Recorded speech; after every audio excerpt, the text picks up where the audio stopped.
Et ciao, bonjour. Alors, vous allez passer un week-end à Rome et vous voulez passer un bon moment et profiter à fond. Eh bien, vous êtes au bon endroit. Bienvenue dans ce guide ultime pour un week-end inoubliable à Rome.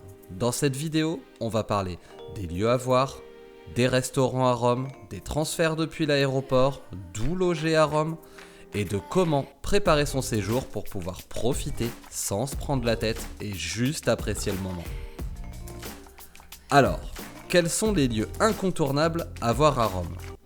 D'abord, on a le Colisée, le Vatican, la Fontaine de Trévi, la Piazza Navona. Bon, j'y rajouterai aussi perso le Panthéon, le quartier Trastevere et pour les plus aventureux, la place d'Espagne et les thermes de Caracalla. Et pour rendre ces visites plus accessibles et le séjour plus agréable, je vais tout de suite vous parler du logement. Parce qu'un week-end, c'est court et on n'a pas envie de le passer dans de longs trajets dans les bus ou d'autres tracas. Alors ici, je vais vraiment vous donner mon avis perso, à moi, rien qu'à moi. Pour moi, le meilleur endroit où loger à Rome, c'est le quartier Trastevere. C'est un quartier pittoresque où se trouvent les restaurants, les bars à Rome. C'est un quartier qui est vivant le soir où il fait bon se balader, manger une glace ou boire un verre.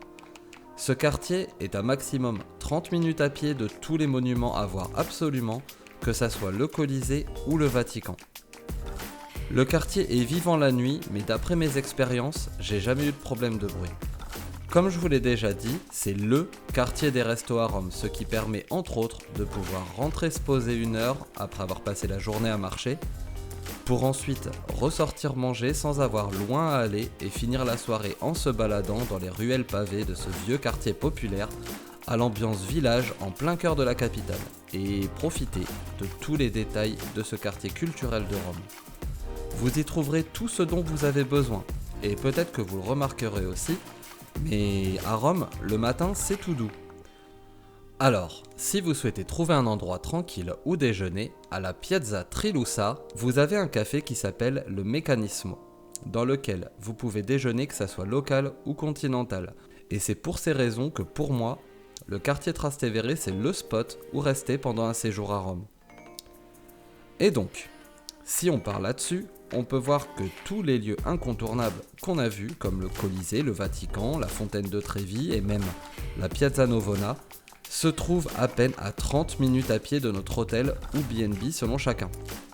Je vais même vous proposer le premier jour de vous concentrer sur la partie est avec le Vatican, la Fontaine de Trévi, le Panthéon et la Piazza Navona. Ça vous laissera un peu le temps de flâner en ville. Ensuite le deuxième jour, on le passera à aller voir l'hôtel de la Patrie, puis on arrivera très vite aux ruines romaines avec la colonne de Trajan, le Forum, le Capitole, le Colisée, et pourquoi pas pousser jusqu'au Circus Maximus ou les thermes de Caracalla. Pour les visites, n'hésitez pas à réserver en avance pour être tranquille. Et surtout, prenez les coupes-fils pour éviter les longues files d'attente pour entrer dans un monument comme le Colisée et le Vatican. N'hésitez pas à prendre un guide pour le Vatican car c'est un vrai labyrinthe là-dedans. Au niveau des restaurants à Rome, je ne saurais vous conseiller que d'aller où vous le souhaitez selon votre envie. Et bien sûr, ne partez pas à Rome sans avoir essayé les gelatos, les vraies glaces italiennes à base de lait et pas de crème. Les arancini, des sortes d'anca à base de boulettes de riz panées et frites, farcies selon votre goût, et les fameux spritz que vous verrez sur chaque terrasse romaine, et bien sûr la spécialité pâte à Rome, cacio e pepe, une recette simple mais complètement typique de ce qu'est la gastronomie en Italie. Si vous le souhaitez, vous pouvez vous rendre au restaurant Tonarello, connu pour être le meilleur endroit pour manger des pâtes carbonara à Rome.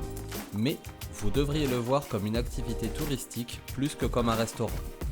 En effet, c'est cher et comme il y a beaucoup de monde, c'est de l'express, pas l'idéal pour se poser et profiter de son repas. Si vous voulez donc tenter Tonarello en particulier, je vous conseille de réserver ou de vous armer de patience car il y a de la file d'attente et ce même à 15, 16 ou 17 heures. Et ça vaut aussi pour son voisin la Canonica. C'est maintenant le point anecdote. Au détour d'un carrefour que vous emprunterez forcément si vous vous rendez à Trastevere, vous passerez à proximité de ruines romaines dans un carré qu'on distingue tout au fond ici. Eh bien sachez que Jules César a été assassiné ici en 44 avant notre ère exactement sous vos yeux, et qu'aujourd'hui ces ruines sont le sanctuaire de nombreux chats errants. Prenez bien le temps de vous balader aux atours du Forum romain. N'hésitez pas à vous engouffrer partout où vous le pouvez. Vous aurez ainsi accès à des points de vue uniques et énormément de surprises comme la colonne de Trajan, les atours du Capitole avec les statues de Marc Aurèle, les statues de Jules César et des empereurs Auguste, Nerva et Trajan. Allez-y en basket car vous allez énormément marcher à Rome, c'est une ville super cool où tout peut se faire à pied et tout est regroupé dans un espace assez proche, aussi vous allez pas mal marcher. Petit conseil pour votre voyage pour ceux qui ne pratiquent pas régulièrement les compagnies low cost. Voyagez léger. Oh, vous partez pour un week-end. Si vous avez besoin de plus qu'un sac à dos par personne, prenez une option pour avoir une petite valise cabine de 10 kg. En général, la priorité. Ou alors un bagage en soute si vous préférez.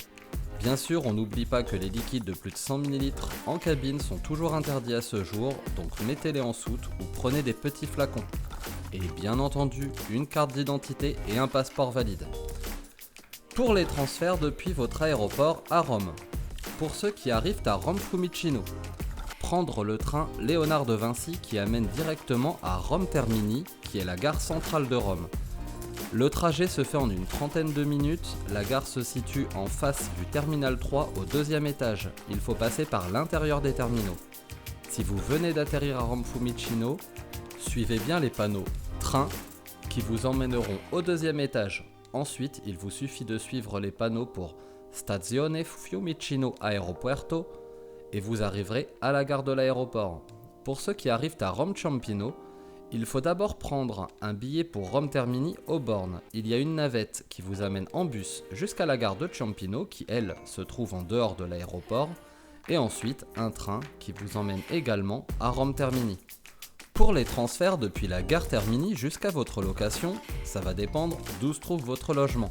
Mais si vous avez suivi les conseils du vieux sage qui est en train de vous parler, et donc que vous êtes à Trastevere, vous aurez le choix entre 45 minutes de marche où vous allez à mi-chemin vous retrouver en plein milieu des ruines romaines et puis ensuite vous rendre tranquillement à Trastevere, ou alors prendre le bus ligne 170 jusqu'à l'arrêt Emporio et de là vous franchissez le Tibre, si possible par le pont sauf si vous êtes meilleur nageur que moi, et là vous entrez au quartier Trastevere. Et voilà, je crois ici vous avoir exposé tous les points importants pour passer un super week-end dans une des plus belles villes du monde et pouvoir vraiment profiter du moment. Je vous souhaite un merveilleux séjour. Buona giornata, bisous!